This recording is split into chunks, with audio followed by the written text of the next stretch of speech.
Corsair coming in. Stuart Air Show. Might be an F-18 in the area.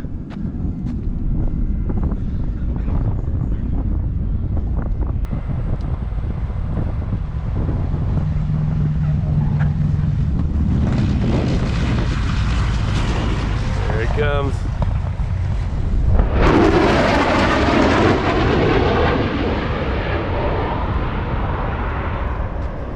A-18 Super Hornet coming in for landing, which will probably close out the Stuart Air Show for 2024. Like these videos, please subscribe, share, and like.